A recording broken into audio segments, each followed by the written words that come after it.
할렐루야. 오늘도 하나님의 크신 은혜가 여러분의 삶 가운데 발걸음마다 넘치기를 간절히 소원합니다. 이 세상의 역사는 하나님께서 우리 사람들을 사용하셔서 이루어 가시는 역사입니다. 그래서 그럴까요? 하나님이 역사를 창조해 가시는데, 하나님의 역사를 이루어 가시는데 사용하기 원하시고 쓰시기 원하시는 그런 사람이 있다라고 하는 거죠. 하나님이 원하시는 사람이 있습니다. 하나님이 원하시는 사람, 하나님이 영광을 위해서 쓰시기 원하시는 사람. 도대체 그런 사람은 누구일까요? 그 사람은 온유한 사람이라는 것이죠. 온유한 사람. 하나님이 동역하기 원하시고 하나님이 함께 하시기 원하시는 사람, 온유한 성품을 갖고 있는 사람 말합니다. 글쎄요, 사람들의 기준으로 말이죠, 이 세상에는 능력이 아주 많은 사람들이 있습니다. 그런 사람들 좀 많죠. 한두 명이 아니죠. 이런 분들도 때에 따라서 아주 유용하게 쓰임을 받기도 하죠. 근데 우리가 아는 것처럼 이 하나님의 일은 말이죠, 더구나 이 사역이라고 하는 일에는 재능과 능력이 뛰어난 사람도 아주 좋지만 때로는 말이죠, 약간은 부족한 듯해도 진득한 사람, 온유한 사람, 그리고 오늘 본문에 나오는 것도 충성된 사람, 이런 사람들이 처음에는 그렇게 큰 진가를 발휘하지 못하는 것 같은데 시간이 지나고 나니까 하나님과 함께해서 놀라운 업적들을 이루어내더라는 거죠. 이와 같은 사람이 쓰임받게 되는 경우를 성경에서는 종종 보게 됩니다. 우리는 요사이 정말 참을성이 없는 시대에 살고 있는 것 같습니다. 많은 사람들이 기다리지 못하고요, 또 다른 사람들의 잘못을 잘 용서하지 못하는 그런 세대 가운데 살고 있죠. 그래서 사람들은 옆에 있는 사람들을 정말로 잘 칭찬하지 못합니다. 칭찬은 고사하고 오히려 비난하고 비평하고 점점 그런 일들이 많아지기도 하죠. 우리가 살아가는 이 시대 가운데 이제 정말 필요한 것이 무엇일까 한번 생각해 봅니다. 하나님께서 우리에게 말씀을 주시는 이유가 있습니다. 첫 번째로 우리가 이 본문을 통해서 여러분과 같이 나누고 싶은 것은, 하나님은 재주 많고 재능 많은 사람보다 온유한 사람을 사용하기 원하시는 분이라는 거죠. 물론 이 온유한 사람이라고 하는 사람들도 재주가 많고 재능이 많을 수 있습니다. 아주 남다를 수 있죠. 그런데 오늘 성경은 다른 부분들을 강조하지 않고, 모세의 다른 부분을 강조하지 않고 딱 두 가지 면을 강조를 하고 있죠. 첫 번째로 모세가 아주 온유하다라는 거죠. 온유하다. 모세의 그 성품을 오늘 성경은 본문은 강조하고 있습니다. 민수기 12장 3절에 보면은 이렇게 말하고 있죠. 이 사람 모세는 온유함이 지면의 모든 사람보다 더하더라.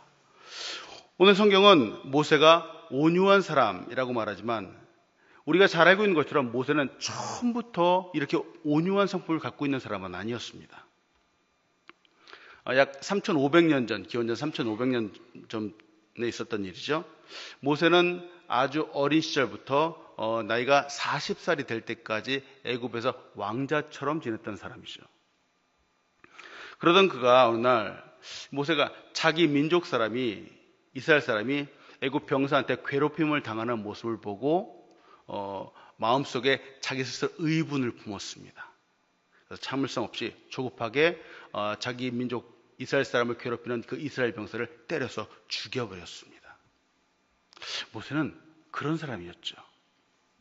아주 쉽게 화를 내기도 하고 또 속이기도 하고, 그렇지만 또 힘도 있는, 자기 자신의 힘도 있는 그런 사람이었죠. 그랬던 그가 우리는 과거의 그런 모습들을 보면서 그런 사람들을 온유하다라고 표현할 수 없겠지만, 오늘 하나님은 이 한참 지난 이후에 이 모세, 과거에 사람을 죽였었던 이 모세를 전혀 다른 성품의 사람으로 부르고 있다는 거죠.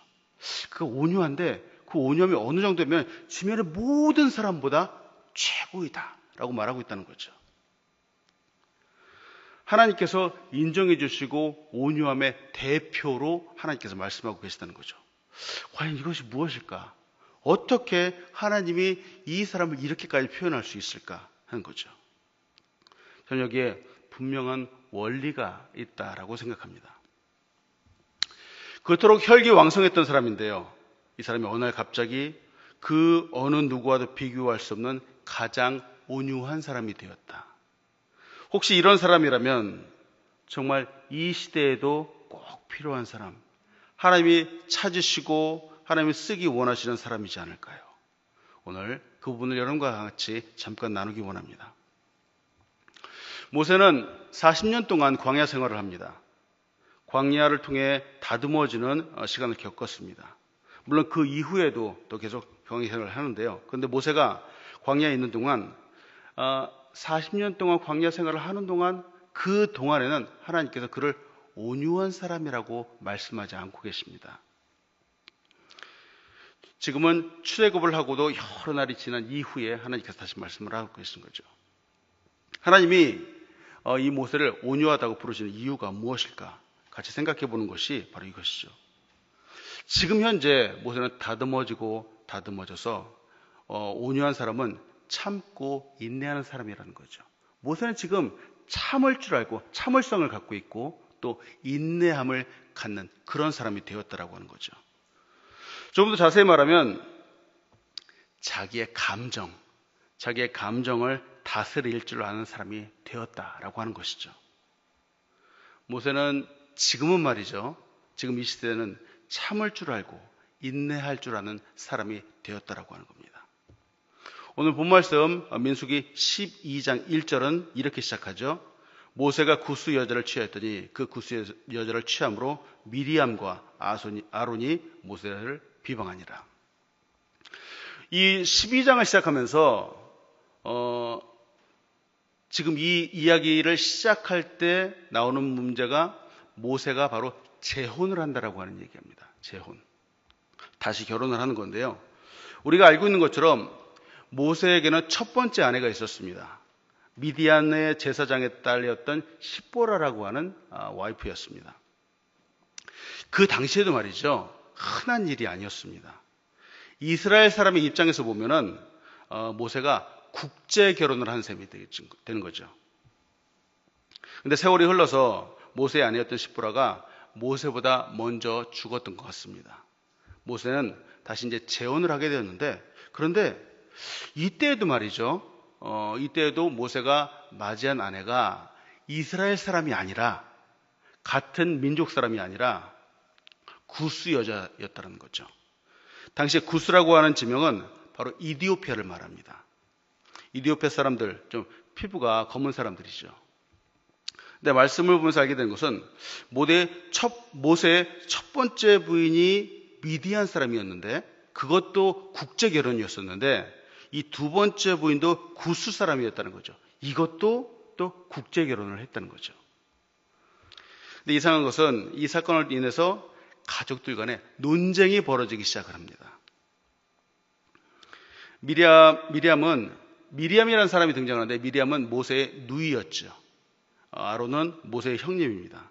지금 누이인 미리암과 형님인 아론이 모세가 재혼하는 이 모습이 지금 마음에 들지 않는 겁니다. 그래서 지금 비방하고 싸우고 있다는 거죠. 본문에서 미리암이 먼저 이야기를 하고 먼저 이야기를 꺼냅니다. 아론의 앞에 나옵니다. 이로 보아서 미리암이 먼저 모세를 비방을 했을 가능성이 아주 크죠. 아마도 이렇게 말했을지 모르겠습니다. 모세야, 네가 지금 처음 맞이했던 그 아내도 이방인이었는데 외국 여인을 아내로 맞이했는데, 아니 재혼을 하면서 또 외국 사람을 아내로 맞이하는 거야? 이건 말도 안 돼. 다시 한번 생각해 봐야 돼. 라고 이렇게 말하고 있는 거죠. 근데 오늘 본문에서 볼 수 없는 부분이 있습니다. 성경에 나와 있지 않는 부분이 있습니다. 그것은 바로 모세가 이 사건에 대해서 자기 자신을 토로하는 거죠. 답변하는 것들. 변론하는 부분은 성경에 나와 있지 않습니다. 지금 누이인 미리암이 이처럼 비방을 하고, 더군다나 형님인 아론마저도 합세해서 이 모세를 비방하고 있는데 말이죠. 근데 여기에 대해서 지금 모세가 이건 이렇고 저건 저렇고 이걸 설명을 하고 변명이라도 해야 될 텐데, 지금 모세는 전혀 그런 부분이 없다는 거죠. 왜 그랬을까? 왜 모세는 여기에 대해서 이렇게 저렇게 설명하지 않았을까? 이전 같으면 말이죠. 아까도 말씀드렸던 이전과 같으면 말이죠. 모세는 갑자기 욱 하는 성격이 있었죠. 그래서 불의를 보면서 참지 못하고 때로는 과거에 애굽 사람을 쳐 죽였던 것처럼 얼마든지 이야기할 수 있었을 텐데 모세는 여기서 조용하고 있다는 거죠. 왜 그랬을까? 지금은 모세가 온유한 사람이 되었기 때문이라는 거죠. 먼저 온유하다라고 하는 것은 말이죠. 특히 감정이나 특별한 분노하는 이 나의 감정들, 이것을 잘 다스리는 그런 성품을 말합니다. 누구나 화가 날 때가 있겠죠. 정말 뚜껑 열린다라고 말하는 표현도 있잖아요. 도저히 내가 주체할 수 없을 정도로 화가 나고 또 감당할 수 없을 정도로 분노가 치밀어 오르는 그런 상황들 누구나 다가 있겠죠. 근데 온유하다라는 것은 말이죠. 바로 이 순간에 나의 감정을 잘 다스리는 것을 말합니다. 이것은 그냥 단순히 화를 참아낸다라고 하는 것과 성격이 조금 다르죠. 온유하다라는 것은 말이죠. 헬라 원어로 프리오테스라고 하는데요. 이 단어는 원래 뜻이 말이죠. 중동 지방에서 가장 많이 쓰였던 건데 사나운 야생 동물들, 마치 사자와 같은 것들을 갖다가 집안에서 가축처럼 잘 자라게 해서 그 야생의 상태를 길들인 그런 상태를 말합니다. 그래서 온유하다라고 하는 것은 원래는 그 속에 불과 같은 뜨거운 것을 품고 있지만 사실은 잘 다스려져서 내가 이것을 조절할 수 있다라고 하는 그런 뜻을 품고 있는 것이죠. 아리스토텔레스가 온유에 대해서 이렇게 정의를 합니다. 온유란 분노와 무관심 사이에 존재하는 절제된 중용의 감정이다. 이렇게 말합니다.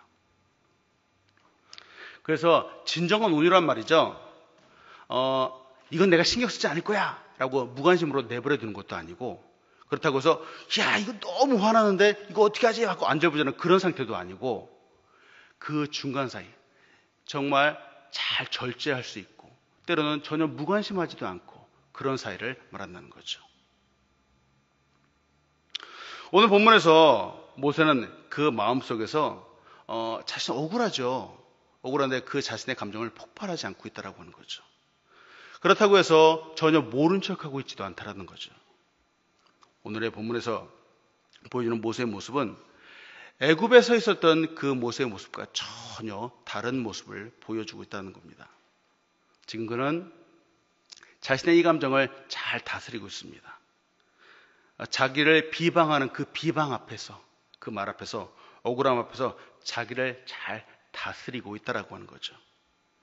도대체 이렇게까지 할 수 있었던 비결이 무엇일까? 오늘 본문에 나와 있지 않지만 우리는 모세가 어떤 사람이라는 것을 정말 잘 알고 있죠. 모세는 기도하는 사람이었습니다. 기도하는 사람. 모세는 말이죠. 하나님과 얼굴을 대면하여서 보았던 사람이죠. 얼굴과 얼굴을 대면해서 보았다. 즉 기도하는데 언제 기도했을까? 바로 문제가 생기고 어떤 상황이 발생하면은 모세는 40일을 금식하면서 기도할 줄 알았던 사람이었다는 것이죠. 4절을 보면서 갑자기 하나님이 이 세 명 사이에 개입을 하십니다. 민수기 12장 4절은 이렇게 말하죠. 여호와께서 갑자기 모세와 아론과 미리암에게 이르시되 너희 세 사람은 회막으로 나오라 하시니 그 세 사람이 나아가매 라고 말하죠. 하나님께서 세 사람에게 모두 회막으로 나오라 라고 하십니다. 왜 그랬을까? 아마도 하나님께서 모세가 하나님 앞에 기도하는 그 기도를 들으셨지 않을까 생각을 하죠. 모세가 말하죠. 속으로 기도하죠. 하나님, 참으로 억울합니다. 그래도 기도 응답으로 그래도 외국인하고 결혼한 것인데 하나님이 다 아시지 않습니까? 그리고 옛날 같으면은 정말로 제 불같은 성격으로 한바탕 했을 것인데 이제는 그렇게 하지 않으렵니다. 하나님, 제 앞에 있는 이 문제들을 하나님께서 해결해 주십시오. 이렇게 기도하는 거죠. 아마 이런 모습들, 이것이 바로 우리 그리스도인들, 하나님의 자녀가 해야 되는 모습이 아닐까 생각을 합니다. 우리의 삶은 말이죠. 더군다나 이 세상을 사는 우리 그리스도인의 삶은 말이죠. 때로는 감당하기 힘든 오해들이 종종 오기도 한다는 것이죠.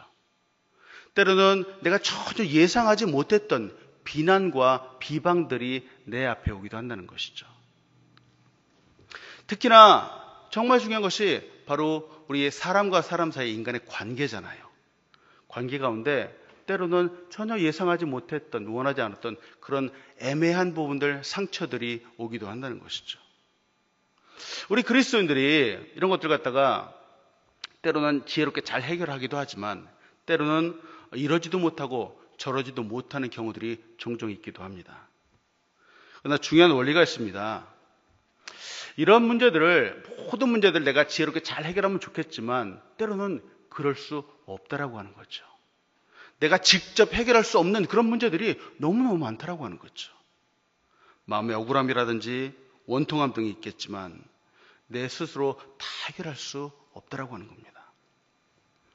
모세는 지금 이 문제를 하나님께 맡기죠. 그러자 하나님이 직접 나서셔서 지금 이것을 간섭하고 해결해 주고 계신 거죠.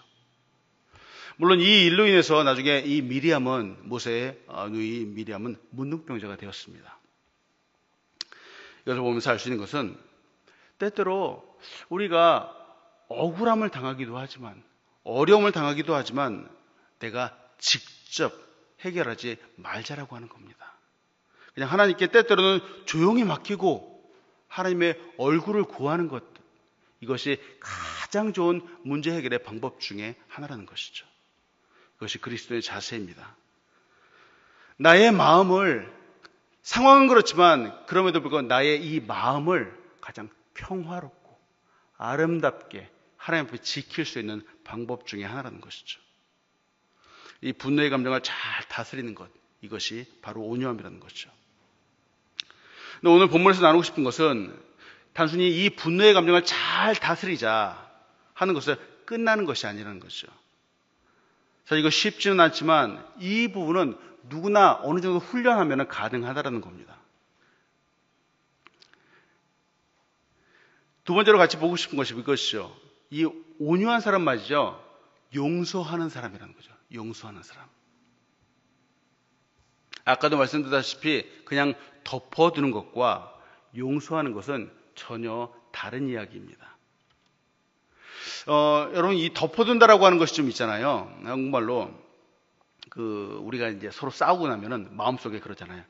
두고 보자. 다음에 또 그러면 내가 가만두지 않겠어. 이런 마음을 갖잖아요.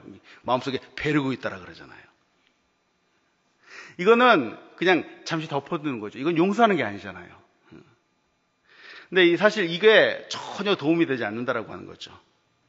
결국 또 똑같은 상황이 펼쳐지면은 결국은 폭발해서 그때는 너 죽고 나 죽자 한다는 거죠. 근데 오늘 본문에 보니까 모세가 참 억울하잖아요. 억울한 이런 상황을 당했는데 전혀 자기 누인 미리암이나 아론한테 보복의 의지가 전혀 없다라고 하는 거죠. 다른 사람도 아니고 가족으로 인해서 비방받고 지금 비난받고 있는데 모세는 여기서 어떠한 대꾸도 하지 않고 있다는 거죠. 다만 그가 한 것이라고는 하나님의 얼굴을 구하는 것이죠. 조용히 하나님께 기도한 것입니다. 기도하는 순간 우리가 하나님께 우리의 마음을 내려놓고 기도하는 순간 바로 용서가 시작된다라고 하는 거죠. 기도는 용서의 시작입니다. 여러분, 우리의 삶에서 혹시 이런 일이 있을 때 때로는 억울한 일을 당하기도 하고 때로는 전혀 예상하지 못했던 그런 비난이 올 때 그때 내 감정을 내세우기보다 가장 먼저 기도하시는 여러분들 되시기 바랍니다. 물론 이거 쉽지 않은 일이라는 건 너무나도 잘 알죠. 이렇게 기도 끝나자마자 미워했던 사람이 갑자기 너무 사랑스러워 보이고 그렇지 않다는 것도 너무 잘 알고 있습니다. 어느 집사님이 은혜를 많이 받았습니다. 그래서 가족을 위해서 기도하기 시작을 합니다. 근데 기도 제목이 말이죠. 하나님, 제 옆에 있는 이 평생 왼수를 어떻게 해야 됩니까? 이게 기도 제목인 거예요. 그래서 이 평생 왼수 참 사랑하자니 이 사랑할 수밖에 없는데 그럼에도 불구하고 너무 마음이 아프고 찢어지고 아프고 그런 거죠. 근데 그래도 열심히 기도하니까 평생 왼수였는데 그래도 지금은 그냥 왼수가 되었답니다. 용서할 때 말이죠. 중요한 것은 내가 용서하기로 정말 결단을 해야 된다는 거죠. 성경은 너의 마음에 용서하고 싶은 마음이 들거든 용서해라 이렇게 말하지 않는다는 거죠. 용서해라 라고 말하죠. 우리가 잘 알고 있는 마태복음 18장 21절에서 22절은 이렇게 말하죠. 그때 베드로가 나와 이르되 주여 내 형제가 내게 죄를 보면 몇 번이나 용서하여 주리이까? 7번까지 하오리까? 그러니까 예수님이 대답합니다. 예수께서 이르시되 내가 내게 이르노니 7번뿐만 아니라 7번을 70번까지도 할지니라. 예수님이 이렇게 말씀하시는 거죠. 2차 세계대전 당시에 독일인들은 유태인뿐만 아니라 여러 민족에게 아주 잔인한 고문을 했던 그런 민족입니다. 당시에 독일인으로부터 아주 큰 고난을 받았던 네덜란드 여사였던 코리템품 여사가 있습니다.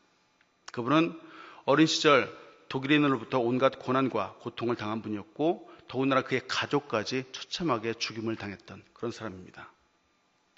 2차 세계대전이 끝났습니다. 한참 세월이 흐른 후에 할머니가 된 코리템품 여사가 독일 사람을 그래도 용서하자라고 하는 용서 운동에 앞장섰던 사람입니다. 근데 처음부터 이 코리템품 여사가 그런 운동을 벌였던 사람은 아니었습니다. 용서하는 것이 정말 쉽지 않았었죠. 그가 말하죠. 나는 정말 성경 말씀처럼 용서하고 싶었습니다. 그러나 실제로 내 삶 속에 용서가 나타나는 것은 그렇게 쉽지 않았습니다. 하고 고백을 하죠.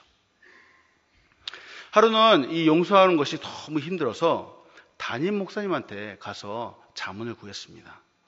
목사님, 제가 정말 하나님 말씀처럼 사람들 용서하고 더군다나 이 독일 사람들 용서하고 그렇게 살기를 원하는데 제 마음속에 그들 향한 이 미움이 정말 가시지 않습니다. 어떻게 하면 되겠습니까? 하고 자문을 구했습니다.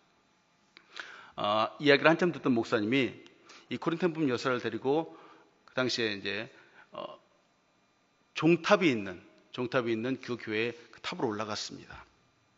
그리고선 줄을 땡겨서 종을 칩니다. 계속 땡땡땡 하고 종을 치죠. 그리고선 이제 줄을 딱 놓았습니다. 그런데 한동안 종소리가 계속 울렸습니다. 그러다 한참이 지나니까 더 이상 이제 소리가 들리지 않게 되는 거죠. 그러면서 이렇게 얘기를 하죠. 자매님, 용서를 선언했으면 이제는 잠시 기다릴 때입니다. 종이 때가 되면 자연스럽게 소리를 멈추는 것처럼 주님은 자매님 마음속에서 그 미움이 사라지게 만들 것입니다. 그리고 자매님은 마침내 자유하게 될 것입니다. 중요한 것은 내가 용서하고자 하는 그런 마음이 올 때까지 기다리는 것이 아니라 용서하는 것, 주님의 말씀 앞에 순종하는 것, 이거 자체가 시작이라는 것이죠. 이처럼 먼저 용서하는 것은 우리 주님을 닮아가는 것이라는 거죠. 우리 주님이 먼저 보여줬던 모본이라는 것이죠. 예수님이 말이죠. 십자가에 못 박히실 때 사람들을 바라보시면서 예수님이 이렇게 기도하셨죠. 누가복음 23장 34절에 보니까 이에 예수께서 이르시되 아버지 저들을 사하여 주옵소서. 자기들이 하는 것을 알지 못함이니이다 하시더라. 그들이 그 옷을 나누어 제비뽑을세. 우리는 예수님을 닮아가는 사람들입니다. 우리가 예수님을 닮을 수 있는 이유는 처음에 예수님께서 우리를 용서해 주셨기 때문이라는 것이죠. 우리가 주님께 주었던 상처들이 있죠. 우리가 과거에 주님을 알지 못했을 때 예수님을 부인하고 오히려 예수님을 비난하기도 하고 오히려 우리도 정말 주님을 향해서 엄청난 상처와 비난을 주었었는데 오히려 주님은 그 모든 것들을 다 감싸주시고 용서해 주신 바로 예수님의 용서가 있다는 거죠. 때문에 우리는 용서받은 사람이 되었습니다. 그래서 부족하지만 이제는 우리가 그 받은 용서, 주님의 그 사랑을 나누어 주어야 할 때가 되었다는 것이죠. 이것이 온유한 사람이 할 수 있는 놀라운 힘이라는 거죠. 여러분, 오늘도 단순히 참는다라는 것을 넘어서 용서함까지 나아가시는 여러분들 되시기 바랍니다. 이렇게 할 때 온유한 사람으로 칭찬받을 수 있는 것이죠. 오늘 여러분과 나누고 싶은 큰 두 번째는 하나님은 온유한 사람과 함께 충성스러운 사람을 사용하기 원하신다는 거죠. 충성스러운 사람. 오늘 본문을 보니까 충성스럽다라고 하는 단어가 있습니다. 여러분은 어떠세요? 저는 충성 그러면은 꼭 그 드는 이미지가 한국 군대 이미지가 딱 드는 것이죠. 보통 이제 사람들이 경례 구호도 충성이라는 단어를 쓰잖아요. 근데 사실 이 충성이라는 단어는 군대뿐만이 아니라 우리 그리스도인의 삶 가운데 정말 필요한 단어라는 거죠. 하나님이 원하시는 단어라는 거죠. 오늘 본 말씀 민수기 12장 6절로부터 8절은 이렇게 말합니다. 이르시되 내 말을 들으라. 너희 중에 선자가 있으면 나 여호와가 환상으로 나를 그에게 알리기도 하고 꿈으로 그와 말하기도 하거니와 내 종 모세와는 그렇지 아니하니 그는 내 온 집에 충성함이라. 그와는 내가 대언하여 명백히 말하고 은밀한 말로 하지 아니하며 그는 또 여호와의 형상을 보고는 너희가 어찌하여 내 종 모세를 비방하기를 두려워하지 아니하느냐. 자, 오늘 본문을 보니까 말이죠. 모세가 특별합니다. 그것도 아주 특별합니다. 그냥 하나님의 종이란 말이죠. 하나님께서 꿈을 통해서 보여주신다는 거죠. 환상을 통해서 하나님께서 말씀해 주시겠다는 거죠. 그런데 지금 모세한테는 하나님이 그렇게 하지 않으셨다는 거예요. 모세는 대면하셨다라고 하는 거예요. 대면하셨다. 얼굴 대 얼굴을 보고 하나님이 말씀하셨다라고 하는 거예요. 그리고 말씀하셨는데 은밀하게 말씀하시는 것이 아니라 직접 말씀하셨다라고 하는 거예요. 하나님의 얼굴, 여호와의 형상도 보여주셨다라고 하는 거죠. 이건 말이죠. 인간이 누릴 수 있는 최고의 영광이 아닐까요? 우리는 하나님의 얼굴을, 하나님의 모습을 볼 수가 없죠. 죄인 우리가 하나님의 모습을 본다. 그 자리에서 죽음을 당하게 되죠. 왜냐하면 하나님은 너무나도 거룩한 분이시기 때문이죠. 근데 지금 모세가 그렇게 하고 있다는 거죠. 하나님께서 이렇게까지 대면하시고 직접 말씀하시고 그 형상까지 보여주셨는데 그 이유가 있다는 거예요. 이유가. 왜? 모세가 충성되기 때문이라는 거예요. 충성되었다. 도대체 이 충성이라는 것이 무엇이기 때문에 하나님이 이렇게 꿈도 환상도 아니고 직접 말씀하시고 얼굴을 보여주시는 거죠. 충성이라는 것이 무엇일까요? 이것은 내가 한 번 믿기로 작정한 그 백성을 끝까지 신뢰하고 붙잡는 그런 성품을 말합니다. 변하지 않는 성품을 말하는 거죠. 다른 말로 하면은 모세는 여호와 하나님을 믿기로 따르기로 신뢰했던 사람입니다. 그리고 따르기로 믿기로 신뢰했던 이 성품을 결코 변하지 않았다라고 하는 거죠. 때로는 힘들고 어려운 순간이 오더라도 믿기로 한 하나님을 결코 버리지 않았습니다. 그리고 정말 어려운 순간에도 그는 변함없이 하나님을 믿고 의지하며 신뢰하며 나아갔습니다. 어떻게 알 수 있을까요? 이 모세에 반해서 이스라엘 백성은 전혀 그렇지 않았기 때문이죠. 이스라엘 백성은 말이죠. 광야 길을 가다가 물이 없으니까 여지없이 하나님을 믿지 않았습니다. 하나님을 비방하고 하나님께 오히려 욕을 벌였던 사람들이죠. 오히려 그들은 과거 애굽이 더 살기 좋았다라고 하나님의 그 인도하심을 전혀 신뢰하지 않았던 사람들이죠. 불평과 불만이 가득해서 모세를 비방했던 사람들이죠. 모세를 비방했다라고 하는 것은 말이죠, 하나님을 믿지 못하고 그 종을 다그친다라고 하는 거죠. 이스라엘 백성들만 그랬을까요? 오늘 모세와 함께 있는 아론과 미리암도 그랬다라고 하는 거죠. 삶의 어떤 순간이 오더라도 여호와 하나님을 믿어야 되는데, 끝까지 믿고 신뢰하고 나가야 되는데, 그들은 인생의 어려운 문제 앞에서, 때로는 자기의 마음에 들지 않는 상황 앞에서 그들은 믿음을 저버리고 하나님을 저버리고 오히려 하나님의 종을 비방하며 나갔다라고 하는 거죠. 미리암과 아론도 모세를 비방하는 말 속에 하나님에 대한 원망이 숨겨져 있었던 것 같습니다. 충성스럽다, 충성의 반대는 우리가 보았던 것처럼 변덕이죠. 변덕. 사람들이 말이죠, 좋을 때는 자기 간이라도 빼줄 것 같아요. 근데 조금만 안 좋은 말이죠, 획 돌아서는 거죠. 이것이 사람들이 하는 것이죠. 이는 보통 관계의 기준이 나의 자기 자신이 될 때 나타나는 현상입니다. 내 생각, 내 느낌에 따라서 상대를 보고 평가할 때 나타나는 현상이죠. 지극히 주관적이라고 하는 것이죠. 문제는 이때 우리의 감정도 함께 움직인다라고 하는 겁니다. 그때마다 나의 느낌이 달라진다라고 하는 거죠. 근데 오늘 본문에서 하나님이 이 모세를 향해서 충성되다, 더군다나 어떻게까지 표현, 나의 온 집에 충성되다라고 모세를 말씀하고 계시다라고 하는 거죠. 이유는 모세가 그 어떤 상황들 앞에서 자기의 느낌, 자기의 생각대로 판단하고 행동하고 그렇지 않았기 때문이라는 거죠. 모세는 변덕스러운 사람이 아니었기 때문이라는 겁니다. 이 광야에서 어려움 속에서 그 마음속 깊은 곳에서 하나님을 향한 그 믿음과 신뢰를 결코 저버리지 않는 사람이었다는 것이죠. 때문에 이 시간 여러분 같이 나누고 싶은 것은 이것입니다. 충성되다라고 하는 것은 말이죠, 충성된 사람이라고 하는 것은 말이죠, 사실은 어느 한 순간만 보고 잠깐 그 사람을 보고 결론 내릴 수 없는 성품이라는 겁니다.